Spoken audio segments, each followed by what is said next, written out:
Sejam bem-vindos ao primeiro episódio da série Desgovernados. Eu sou o Jefferson e o que você vai ouvir aqui hoje não é mais um conteúdo motivacional. É um confronto, mas é um confronto que vai te trazer cura. E o tema de hoje é a crise silenciosa do homem. Estou aqui com meu convidado especial, Bispo Adriano. Bispo, o que você me fala desse tema? A crise silenciosa do homem, ela é um assunto que não é muito falado, porém ele é existencial e muito real. E através desse tempo de mesa que nós vamos ter aqui, nós vamos desvendar muitas coisas que estão em ocultas e trazer à exposição para que haja cura. Para. Preciso apresentá-lo. Bispo, se apresente. Quem é o Bispo? Bom, Deus abençoe a todos. Meu nome é Adriano Farias, sou casado com a Débora Leite, somos bispos na Igreja DG Discipulando Gerações. Tive o privilégio de conhecer meu irmão Jefferson em uma das montanhas. Estamos aqui, vamos para cima. Então, para abrir o bloco, o Teatro do Sucesso. Deixa eu descrever aqui uma cena que é muito comum dos homens atuais.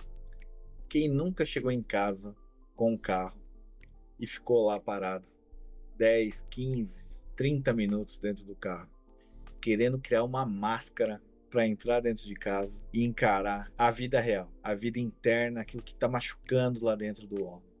Bispo, o que você imagina que está acontecendo com esses homens modernos de hoje, com essa crise de identidade? É verdade, você já falou tudo. Matou a charada. Todo esse desgoverno na vida é por conta da crise de identidade. A crise de identidade ela é tão perigosa, que quando você está com ela e permite que ela tome o governo da sua vida, você não vive o propósito que Deus tem para sua vida. E acredite, todos nós nascemos para um propósito, sem exceção. Ninguém nasceu de tipo assim, esse rapaz aqui nasceu e agora Deus vai fazer assim. E agora, deixa eu pensar o que eu vou fazer. Ele nasceu, afinal de... Não. Você só nasceu porque você tem um propósito. E essa crise de identidade pode te atrapalhar de viver esse propósito. Ô Bispo, eu já passei por algumas situações de trabalhar 12, 14 horas, rodar à noite, fazer plantão. E eu acreditava que eu era um bom provedor. Um provedor de família mesmo, sabe? Eu era um cara que eu tinha na minha cabeça que eu tinha que suprir o que meu pai não me deu. Essa é uma das grandes marcas que eu tive. E eu arrastei isso por muitos anos. Então eu acreditava que eu era um bom pai porque eu provia. Na sua visão, o que é um bom pai? O bom pai é aquele que faz o que está escrito em Provérbios 22:6. Porque se estamos falando de pai, está dizendo o seguinte: educa o seu filho no caminho que ele deve andar para que ele cresça e não se desvie. O bom pai é aquele que entende que ele não só provê coisas, porque tem pai que provê coisas, mas não provê presença. Ele é ausente dentro de casa. O bom pai é aquele que não deixa faltar o cordeiro na mesa. Como em Êxodo capítulo 12, a marca do sangue é posto nas portas, nos umbrais, mas o cordeiro tem que ser servido à mesa. Um bom pai é aquele que sabe que é importante levar o arroz e o feijão para dentro de casa, mas ele não pode deixar faltar o cordeiro para sua esposa e para os seus filhos. Ô Bispo, quando eu comecei a frequentar a igreja, eu tenho uma parte particular de igreja que o Bispo já conhece. Eu vejo muitos homens de igreja, cara, posta versículo, levanta a mão, cara, dá testemunho. Existe um desgoverno muito grande atrás de uma religiosidade. Na sua visão, você é um pastor, você lidera homens, lidera famílias. Como que você vê, vou chamar dessa crise, né? Dentro do homem que transborda dentro da igreja, porque ele acredita que sendo uma ovelha, muitas vezes está tudo bem e não olhando para ele desta forma tão íntima. Cara, isso aqui é muito sério, porque o tema já, a crise silenciosa do homem, essa parte silenciosa é uma das mais perigosas que existe. Porque a crise barulhenta tem como alguém ouvir e te dar um alerta, mas a silenciosa não, porque não estão ouvindo. E às vezes no silêncio ela te pega sozinho, talvez no carro, como você disse, antes de entrar dentro de casa. Você não quer entrar e vem diversos porquê. Por que que eu não tô com vontade de entrar dentro de casa? Voltado para a igreja, como você disse, Zacarias capítulo de número 3 mostra uma batalha espiritual acontecendo ali, onde Josué é um sacerdote, é um homem com ofício, mas está dizendo que ele está com as vestes impuras e o diabo está acusando ele. E um anjo aparece para repreender o diabo, dizendo que o Senhor te repreenda. Ou seja, ele é um sacerdote, é um homem que tem um ofício, é um homem que faz algo em prol do reino, porém ele está com as vestes impuras. E o anjo pede para que seja removida essas vestes impuras, para que coloque vestes limpas. Ou seja, o ofício que a gente tem na igreja não nos impede de viver uma crise a ponto da gente estar exercendo impuro. Só que precisamos ter coragem de assumir, cara, tem alguma coisa errada acontecendo comigo. Eu preciso de ajuda. Jesus, em um desses momentos de crise, em Mateus capítulo 26, verso 36 em diante, ali quando ele vai para o Getsemane, ele ensina que em um momento de crise na sua alma, você não deve ficar sozinho. E os homens, hoje, na atualidade, eles preferem ficar só, preferem se isolar, quando na verdade Jesus falou assim para Pedro, Tiago e João, olha, fica aqui comigo porque minha alma está profundamente angustiada a ponto de morrer. Então Jesus, no momento de crise, ao invés de guardar para ele, ele chamou alguém para ficar perto dele. Eu vejo que isso está gerando homens com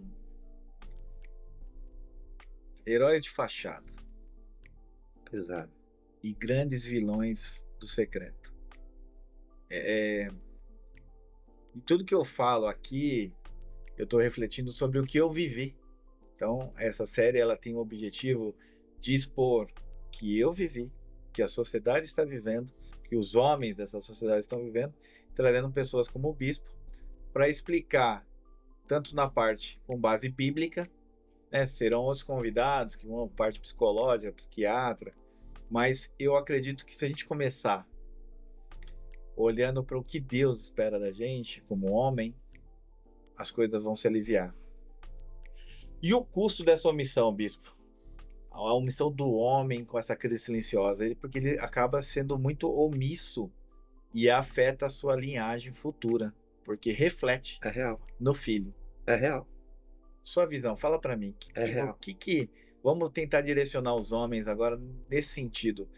Como nós conseguimos orientá-los baseado na Bíblia e na prática? Perfeito.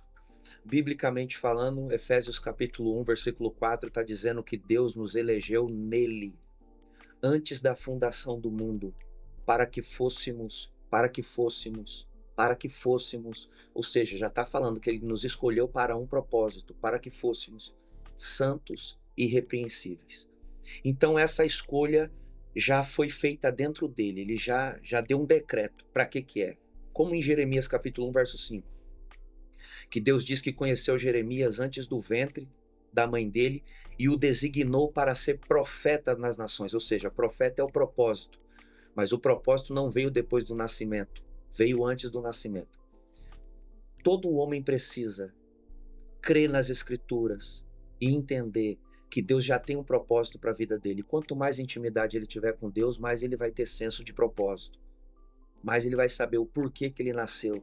Nós não nascemos só para viver de rotinas nessa terra. Existe um propósito conectado ao reino espiritual. Então, quanto mais esse homem se aproximar de Deus, mais esse propósito vai ficar claro. Hoje é muito falado a palavra propósito, né? Qual é o meu propósito? Uns falam, o propósito da minha vida é... Aí eu já imaginei que o meu propósito de vida era ser um bom pai ou um bom empresário. Tem muita gente virando propósito com, como que eu posso dizer? Com a palavra, fazer uma analogia, com um projeto de vida. Uhum. Na sua visão, bispo, o propósito de um homem, aonde ele enxerga isso de fato. Porque assim, ó, quem está no meio de uma crise, eu já tive crises duríssimas de existência, de identidade, de falta de pai. Tantos homens hoje também têm. Qual que é o caminho? Vamos lá, vamos fazer não um passo a passo, mas uma orientação. Se eu fosse começar pela Bíblia, qual o primeiro passo para entender o meu propósito? Quando a gente preenche o formulário pago, lá fala sobre o secreto. Tá aí. Secreto. É no secreto que você vai conseguir desvendar, descobrir qual é o propósito que Deus tem para sua vida. É ali em Mateus capítulo 6, verso 6, é você entrando no quarto, fechando a porta e conversando com o Pai. O Pai, ele tem todas as respostas que a gente precisa. Tá nele. O ruim é que a gente procura fora dele. Tudo, exatamente tudo que você precisa está em Cristo. Observe o que diz Efésios capítulo 1, versículo 3. Bendito seja o Deus e Pai de nosso Senhor e Salvador Jesus Cristo, o qual já nos abençoou. Não está dizendo que ele vai abençoar. Já nos abençoou com todas as bênçãos espirituais nas regiões celestiais em Cristo Jesus. Em Cristo, ou seja, tudo que eu preciso, todas as bênçãos que eu preciso, todas as respostas que eu preciso, está em Cristo Jesus. O mal de muitas pessoas que eles querem essas respostas fora de Cristo Jesus. Mas tudo que você precisa está em Cristo.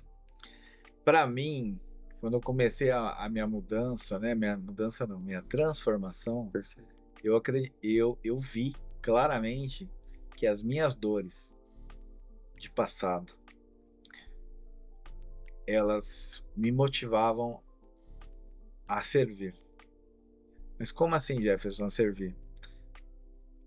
Que se eu pudesse ser testemunho vivo de alguém que está passando por algo semelhante, ou está passando, ou já está dentro desse problema, se eu conseguir sacá-lo de lá e entregar a ele a visão que Cristo me entregou, eu acredito que isso para mim é o meu propósito. Então eu tive essa transformação quando eu parei de murmurar. O bispo usou uma frase aqui no estudo nosso, eu deixei anotado, quanto mais eu justifico meus erros, mais longe da cura eu estou. E eu vejo isso claramente, que quando eu parei de murmurar pelas coisas que eu não tive, ou que eu passei, eu recebi um propósito lindo de vida, que é salvar vidas, que é entregar a palavra de Deus para eles. Amém. Muito forte. Dá uma pausa, já voltamos com o segundo bloco, tá ok? Combinado. Até já. Estamos de volta para a segunda parte desse episódio, a crise silenciosa do homem. Bispo, aquela pergunta que vem assim para dar aquele arrebento.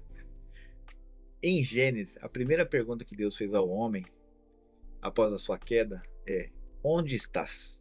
Por que o homem moderno hoje, mesmo ocupando cargos de liderança, tendo contas bancárias altas, ou pai de famílias, continua se escondendo de Deus atrás de uma fachada de sucesso?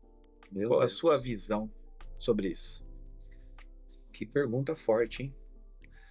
Essa pergunta, Jefferson, ela só foi feita porque houve uma quebra de princípio. Porque Deus havia dado uma ordem para ele e ele passou por cima dessa ordem. E por isso agora Deus está perguntando aonde ele está. E isso é importante, essa pergunta é importante porque vem para a cura. E Adão só atrasa a cura dele nessa pergunta porque ele demora para confessar o que Deus perguntou para ele. Porque, por exemplo, quando Deus disse para ele não comer da árvore do conhecimento do bem e do mal, que se ele comesse certamente ele morreria, Adão entendeu que ele morreria fisicamente, por isso que quando ele comeu ele se escondeu. Homens que se escondem sabem que já está fazendo alguma coisa de errado. Uau. Alguma coisa que feriu um princípio, que feriu algo muito maior do que ele.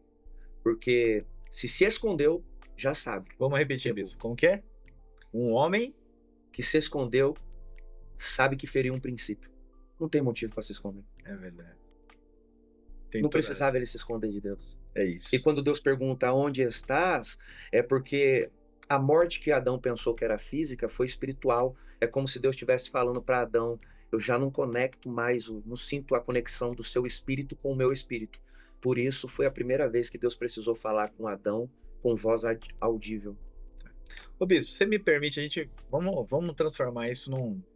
Vou chamar de bate-papo, mas é um confronto alívia. Glória a Deus, vamos pra cima. Vamos pra cima, manda aí. Cara, tô falando Jefferson, eu já tive a sensação de ter construído coisas muito boas e muito certas. Eu, construí sem lesar ninguém, construí empresas dignas que serviram a outras pessoas. Vou chamar de sucesso. Uhum. Na minha visão, aquilo era um sucesso. Mas eu ainda senti um vazio dentro de mim que me doía demais. E eu entrei sim numa crise silenciosa por isso. Na sua visão, o que gera esse vazio? Porque é difícil justificar para quem tá nos assistindo, eu trabalho, pago minhas contas, lidero no meu trabalho, tenho gente que me segue no sentido de querer ser igual ou querer fazer parecido. Cara, mas quando a porta fechava, meu amigo, era choro, era frustração, era uma dor tão grande, ao ponto de querer cevar minha vida. Meu Deus. O que a gente pode falar para quem está nos assistindo agora, que está passando por algo parecido? O porquê que esses vazios são gerados e um caminho. Eu quero te ouvir, bispo, primeiro, depois eu contar um pouco do qual foi o meu caminho para sair disso. Perfeito. Então, porque grandes líderes, grandes pessoas, grandes pais de família sentem esse vazio que machuca. Ok. Esse vazio eu sei que ele é real, tá bom? Ele é real e ele é um vazio na alma. A alma é o centro das emoções. Biblicamente falando, Tiago capítulo 1, versículo 21 diz: despojando-vos de todo acúmulo de maldade, de toda a impureza, de toda a malícia, acolhei com mansidão a palavra em vós enxertada, a qual é poderosa para salvar a vossa alma. Então Tiago está dizendo que já existe um buraco na alma, tá bom? Tá. E por isso está vindo esse enxerto, ok? A gente sabe que é enxerto, existe um buraco aqui e está sendo enxertada essa palavra. Isso. Só que ele está dizendo que só vai preencher esse vazio na sua alma com a palavra. E às vezes as pessoas estão tentando preencher esse vazio na alma com mais trabalho, com mais conquista, está entendendo? É isso que ele está falando. Com coisas. Não vai preencher. Não vai preencher. Às vezes a gente acha que a gente vai chegar no topo do topo em obedecer. Por exemplo, o jovem rico praticava os 10 mandamentos. Amigo, quem dá conta de praticar os 10 mandamentos pode falar assim, ó, cara, você chegou no ápice, Tô na fila pro meu amigo, você primeiro lugar. Porém, praticando os mandamentos, ele entendeu que ainda lhe faltava algo. Ele identificou que ainda havia um vazio nele. E a Bíblia diz que Jesus, o amando, deu uma direção para ele. Então não basta você ter identificado esse vazio. Ter identificado é muito importante, mas você está disposto a seguir a direção que Jesus te dá para que esse vazio seja preenchido? Começa por aí. Eu escutei uma frase, não me recordo de quem, falava exatamente parecido com isso, que todo vazio que você preenche com coisas do mundo, ele gera dependência. E quando você preenche com a palavra de Deus, ele gera plenitude. Incrível. Então eu concordo sim, bispo, com o que você está dizendo e vejo que isso desencadeia uma crise de identidade nesses homens, né? A gente tá vendo grandes homens com máscaras. Ele performa bem para a sociedade, performa bem até como pai. Jefferson, cuidado com o que você está falando. Eu tô falando de mim. Eu performei como pai, performei como executivo, como empresário. Eu performei muito, buscando uma validação. E aí a gente sai um pouco do preenchimento de coisas por validação humana. Eu tive uma crise de identidade muito forte com isso. Eu fazia para ser visto. E quando eu tive a bênção de ter dinheiro, de fazer o dinheiro, eu trabalhei para o dinheiro.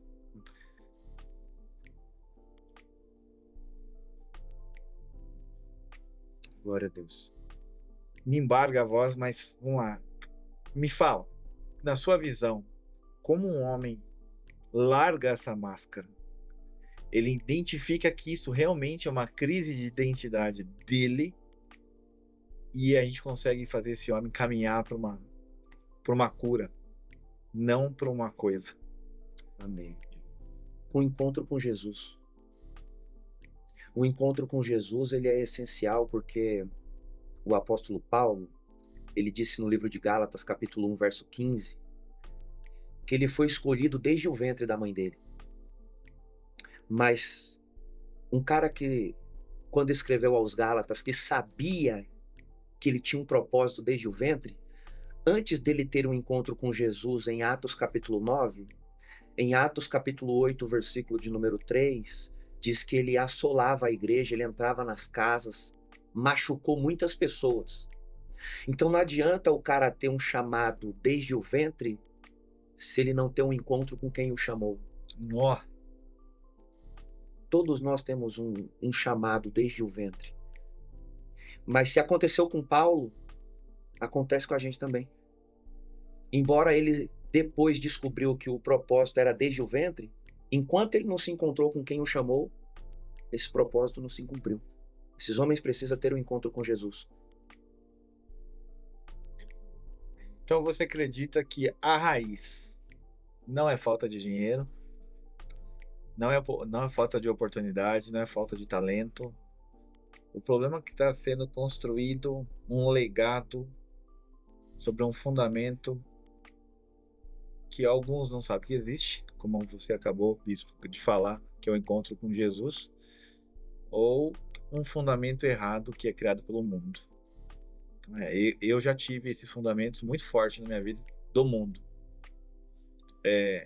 Eu usei sempre como combustível para me manter na minha crise silenciosa, que eu precisava dar certo, que eu precisava provar para meus parentes ou para amigos que eu era alguém, e se espelhava neles. Então se espelhava quando alguém tinha dinheiro, quando alguém tinha uma festa, ou tinha amigos, e assim por demais. No seu ver, a raiz. Então, quando a gente vai tratar alguém, a gente trata pela raiz. Qual o fundamento para a gente tratar essa raiz? Lembrando que só existe raiz porque antes houve semente. Não existe raiz que antes não tenha tido uma semente, né? Hebreus capítulo 12, versículo 15, ensina algo muito importante para tomar cuidado, para não se afastar da graça de Jesus. E ele fala que existem pessoas com raízes de amargura que conseguem amargurar muitos. Então, logo, se essa raiz de amargura tomou posse da sua vida, foi porque um dia uma semente foi plantada e você não discerniu para remover essa semente enquanto dá tempo. Talvez uma palavra foi liberada contra a sua vida. Palavra é semente. Marcos 4,14. O semeador semeia a palavra. Talvez uma palavra foi semeada e quando essa palavra foi semeada você não conseguiu discernir o peso que ela tinha, ela se tornou uma raiz e a raízes abraça a rocha, abraça a pedra, dependendo do nível que a raiz abraçou a sua alma. Meu Deus. Aí você entrou nesse conflito, nessa crise, querendo mostrar algo para alguém, sabe? Isso aí acontece. E o único jeito sempre vai ser esse, cara, não tem como. É a palavra. Hebreus capítulo 4, verso 12 diz que ela é viva e eficaz. E ela é mais afiada que uma espada de 2 gumes. Ela que consegue fazer a separação da alma, do espírito, discernir a intenção do coração. Toda a resposta que a gente precisa está aqui. É isso. Eu creio. Jefferson, por que você fala eu creio? Porque eu vivi. Eu só tive libertação de marcas do meu passado quando eu olhei para elas, olhei para todos aqueles exemplos que eu acreditava que era correto e fui buscar aqui dentro desse livro aqui, ó, se aquilo sim era correto ou não. E aí eu entendi que o princípio que eu quebro aí, ele me quebrou. Meu Deus. Toda vez que eu quebrei um princípio bíblico, ele me quebrou. Vamos dar uma respirada? Bora. Respira, solta o ombro que agora ficou pesado. Ai, meu Deus. Tá. Forte. Se eu fosse me confrontar hoje, porque assim, as coisas do mundo, elas são prazerosas. Sim. Isso é um fato. Tem um custo muito alto. Eu não sei pelo que você está passando agora. Eu não sei o quão profundo é essa dor que você sente quando você tranca o seu quarto, ou entra dentro do seu banheiro, ou se isola. Mas uma coisa eu tenho certeza, que ela tem cura, que alguém já passou por isso. Não é comparando a sua dor com a dor do outro, mas sim sendo solidário à sua dor. E eu te falo, tem saída sim. E essa saída é boa, agradável e traz vida. Então vou fazer um confronto aqui com o bispo. Antes de conhecer Jesus, bispo, eu já tinha escutado muito falar de Deus. Eu vivi algumas vezes, Deus é isso, Deus é aquilo. Então eu nunca tive intimidade com Deus, mas eu sempre escutei falar de Deus. E quando eu fui buscar essa intimidade, eu tive um grande confronto. Chama o confronto da obediência. Porque me desprender das coisas do mundo doeu. E doeu muito. E eu não entendia como que Deus, que estava me tirando daquele mundo, quando eu sacava as coisas do mundo, me doía. Eu acreditava que esse Deus, ele ia me poupar dessas coisas que ele me estancou. Isso para mim foi um confronto. Deus está me mostrando um caminho na qual me machuca. Eu vou responder depois dos seus comentários, qual foi o meu entendimento. Só que eu resumi assim algumas frases. Quero a bênção, mas negociei a obediência. Então isso foi uma das coisas que eu mais queria. Eu queria ser abençoado por Deus, mas não queria obedecê-lo. Queria o fruto, mas passar pelo processo, o bispo conhece um pouco a minha vida, sabe o quanto foi dolorido. De verdade. Estancar essa raiz. De Jesus. Quer ter autoridade para sentar numa mesa dessa, discutir um assunto tão sensível que é a crise silenciosa de um homem, mas eu não tenho um alinhamento que Deus espera. Bispo, fala um pouquinho para mim, o confronto. O tema é o confronto. Como o homem é confrontado e como a intimidade com Jesus pode sacar isso dele. Perfeito. Irmão, como você disse, eu conheço parte da sua história e o que o Senhor fez na sua vida foi muito incrível. Voltando aqui para Atos capítulo 9, quando Jesus teve esse encontro com Paulo, lá vai estar Saulo, mas Paulo e Saulo são os mesmos. Uma das primeiras coisas que Deus removeu dele foi a visão física. Conheço uma história similar dessa. Ele ficou 3 dias O meu foi um pouquinho. sem enxergar fisicamente. O meu ficou 3 também. Foi? Foi. A primeira vez foi Então, 3. olha essa De experiência. 6 a 9 de junho de 2021. Olha essa experiência. Porque você está tendo encontro com ele, mas a primeira coisa que ele te tira é a visão física e te dá a visão espiritual. Porque Paulo, quando ficou cego, é que na verdade passou a enxergar. Quando você fecha os olhos para as coisas desse mundo, você de fato passa a enxergar. Inclusive foi ele que escreveu no livro de 2 aos Coríntios. Ele disse o seguinte, muito forte. Por isso não desanimamos.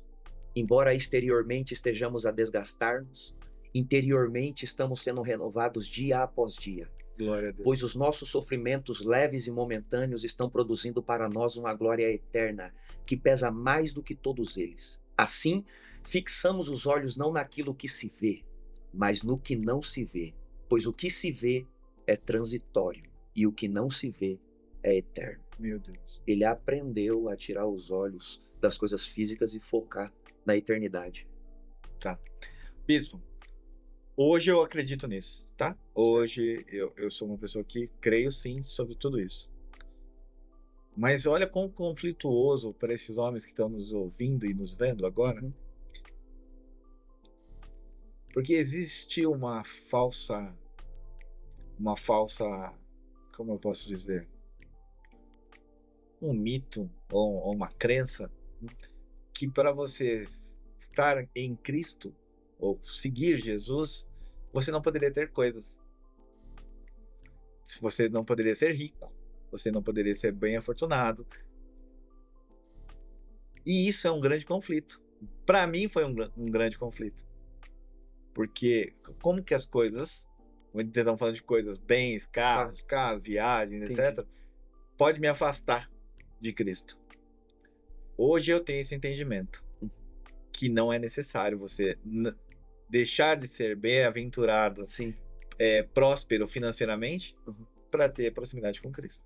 Para mim é claro. Mas muitos homens que estão nos ouvindo ou estão no caminho de ter as coisas, de produzir riquezas, e já tendo essa mesma crença que, cara, se eu fizer isso, eu me afasto de Cristo ou não? Na sua visão, bispo, isso afasta ou não afasta? Ou o que afasta você tendo ou não tendo? Vamos lá. Tá bom. Veja bem. Biblicamente falando, a primeira ordem é desfrutar. E não é de poucas árvores, não. Tá bom? Gênesis capítulo 2, quando Deus coloca o homem no jardim para lavrar e guardar, a primeira ordem de Deus é: de toda árvore do jardim comerá livremente. E são muitas árvores. Então já falamos de fartura. São muitas árvores. Ok? São muitas árvores. Então a primeira ordem não é proibitiva. É para desfrute mesmo. Aí ele fala assim, ó: menos da árvore do conhecimento do bem e do mal, porque no dia em que dela comer, certamente morrerás. Então, assim, não desfrutar de tudo que Deus tem para sua vida é tão pecado quanto você comer da árvore do conhecimento do bem e do mal. É isso aí, gente. Essa eu aprendi recente. Foi recente, né, bispo? Mas eu creio nisso. Então, se você não desfruta dessa abundância, tomei posse. É tão pecado quanto comer da árvore do conhecimento do bem e do mal, porque as duas foram ordem. Então a ordem é desfrutar. Aquela vida em abundância de João 10:10 é aqui na terra. Quando ele fala assim, ó: o ladrão veio para matar, roubar e destruir. Aí Jesus fala assim, ó: eu vim para que você tenha vida e a tenha com abundância. Então vamos pegar essa parte quando ele fala assim, ó: eu vim para isso. Para quê? Para você ter vida e vida em abundância. Então, quando você não vive uma vida em abundância, é como você estivesse falando para Jesus assim, ó: a sua vinda para mim não valeu de nada. Uau. Então, e o que afasta? Eu vou falar, acho que fica mais fácil eu dar alguns exemplos meus. Eu sempre quis ter coisas para mostrar para as pessoas que eu tinha coisas. Eu queria ter carro, tá bom, eu tinha um bom carro. O que esse carro me afastou de Deus? Eu não usei ele para a obra de Deus. Eu não me lembro de todas as vezes que eu usei o meu carro, quantas vezes eu fui num culto com aquele carro. Mas eu me lembro quantas festas eu cheguei com aquele carro. Quantos bares eu fui com aquele carro. Então, eu creio que essa parte do que as coisas te afastam de Cristo não é as coisas. É o que você faz com elas. Exatamente. Qual é a sua atitude que você tem perante a elas. Perfeito. Então, eu vejo isso. Ser rico, ser próspero financeiramente, ter as coisas, não te afasta de Cristo. Não. Mas o que você usa, como você usa essas coisas, é o que vai te dizer se você se afasta ou não dele. É isso. É isso? É isso. Vamos lá. Não é proibido o homem de Deus ter dinheiro. É proibido o dinheiro ter o homem de Deus. Tá. Bispo, tem um assunto que eu gosto, a gente está caminhando para o final aqui, que é governo, né? E a crise silenciosa do homem, ela gera um desgoverno, um desgovernado. E todo desgoverno, toda crise, ela se torna pública e ela é muito forte quando ela se torna pública. Então você vê homens de governo com grandes crises públicas. Quando... Vou dar um exemplo aqui do meu. Eu desfiz um casamento por falta de identidade. Eu não governei sobre aquela raiva, eu não governei sobre aquela emoção e veio a público. O desgoverno desses homens, o desencadear disso é falta de quê? É muito fácil falar governo. Você está desgovernado, você precisa de governo. Mas o que é o governo, na sua visão? Tá bom. Biblicamente falando, desde o começo a gente já nasceu para governar, para ter esse governo. Você vai observar que em Gênesis 4, antes de Caim matar Abel, Deus falou para ele, o próprio Deus falou para ele, olha, o pecado está à porta, porém você deve dominá-lo, governá-lo. Esse domínio está sobre você. E quando você não governa essas emoções, aí você se atrapalha tudo e acaba vivendo precipitações. Quem não governa emoções, vive precipitações. Sempre. Porque a pessoa se precipita porque age pelo emocional. Tá entendendo? Então, biblicamente falando também, Provérbios capítulo 4, verso 23, diz sobre todas as coisas o que se deve guardar, guarda o seu coração, porque dele depende toda a sua vida. Então, se você é um cara que você não guarda bem o seu emocional, não guarda o seu coração, você é presa fácil para Satanás. E tem coisa, irmão, que não vai ser o Espírito Santo que vai precisar te convencer, como o pródigo. Em Lucas 15 não diz que o Espírito Santo veio e convenceu o pródigo. Não, tem coisa que é você que tem que cair em si. Ele caiu em si e falou, cara, o que eu tô fazendo aqui fora? Quantos trabalhadores na casa do meu pai estão comendo do bom e do melhor? Eu tô aqui vivendo isso, cara. Sabe? A falta de governo dentro de casa, ela é perigosa, principalmente para alguém que hoje congrega, para alguém que está na igreja, né? 1 Timóteo capítulo 3, versículo 5 diz que se alguém não governa bem a sua casa, como poderá cuidar da igreja do Senhor? Aí entra essas máscaras das quais você disse anteriormente, porque tem agora um monte de líder, um monte de homem de Deus sendo usado, porém não estão sendo aprovados, porque faz e acontece na igreja, mas em casa é esse cara perdido. E sangra em cima da sua família. Sangue de é melhor, pior. Ele faz a sua família sangrar. E é as pessoas que mais usam. Bispo, então se eu for fazer um apanhado do que tudo que nós falamos, e aí eu vou falar um pouco do pago. Certo. Princípio gera alinhamento. Certo? Certo. Eu sigo meus princípios. Eu sigo os princípios bíblicos. Perfeito. Aí eu tenho um alinhamento.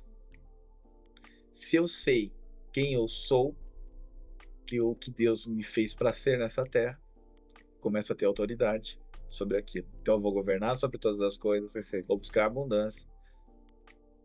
Mas muitas vezes eu sei que um princípio ele é certo, que eu não posso quebrar aquele princípio. Eu estou alinhado com Deus sobre aquilo. Só que eu tenho que governar sobre a minha carne. O que é governo sobre a carne? Para a gente caminhar para o final, para entrar na obediência. Andar no Espírito.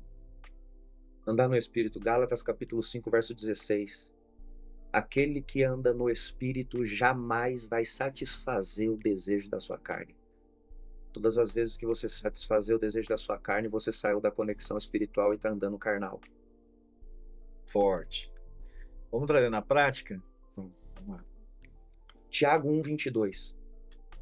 Sejam praticantes da palavra e não apenas ouvintes, enganando-se a vós mesmos. Então, quando ele está falando para mim ser praticante da palavra e não apenas ouvinte, significa que o conhecimento que eu tenho por ouvir a palavra não vai me ajudar. Eu tenho que praticá-lo. Só praticando, porque quando você não pratica, você engana você mesmo. E quando você engana você mesmo, você rouba até o trabalho do diabo, que em Gênesis 3, Eva disse: a serpente me enganou. Então o papel do diabo é te enganar. Logo, se você ouve a palavra e não pratica, nem precisa ele te enganar, você está fazendo sozinho. Glória a Deus. Nossa, tá certo. Muitas vezes a tentação chega. Vamos falar dos tempos modernos, né? Instagram, Direct,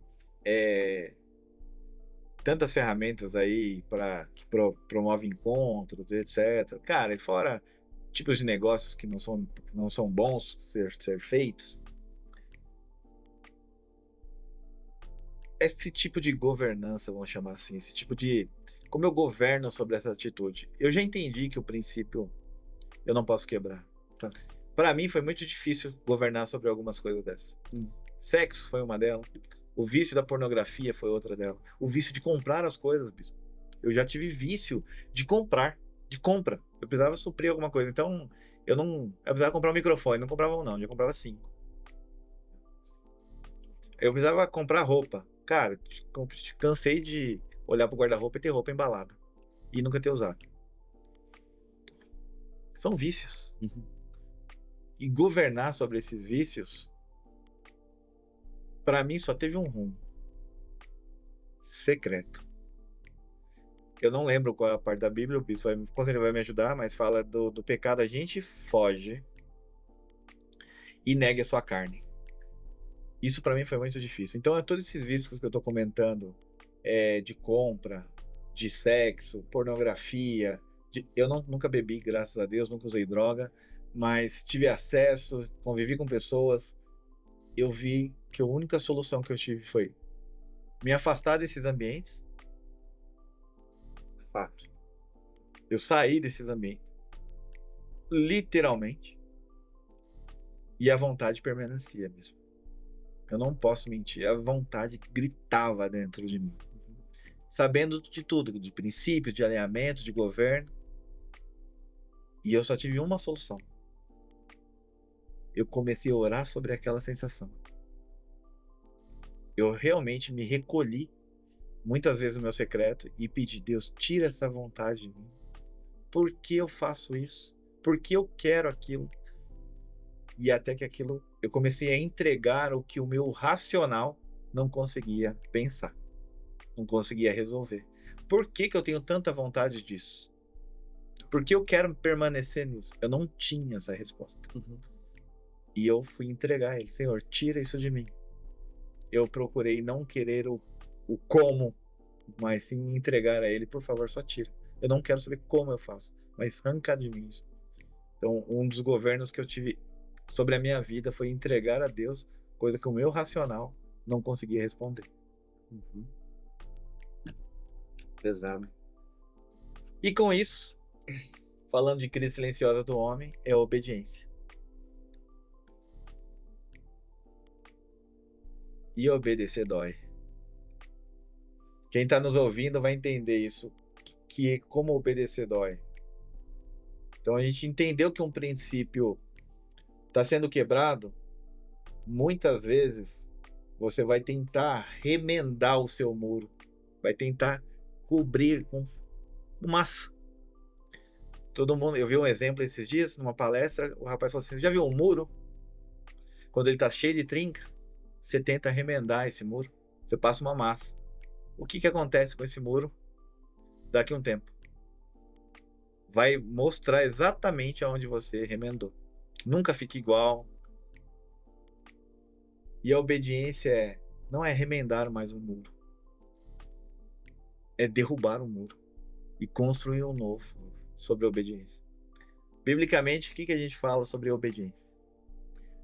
Cara, nesse nível que você levou aí, você pode observar que quando Adão, juntamente com Eva, comeu do fruto, os olhos deles se abriram e perceberam que estava nu, eles se cobriram com folha de figueira.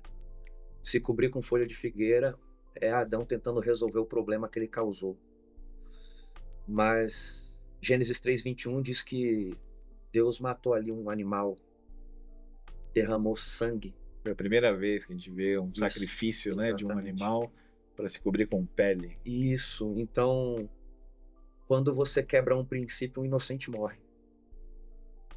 Ainda que foi um animalzinho que apontava para o Cristo. Por ferir um princípio, um inocente morre. Alguém sempre vai morrer com a sua omissão. Alguém sempre vai morrer com a quebra de princípio sua.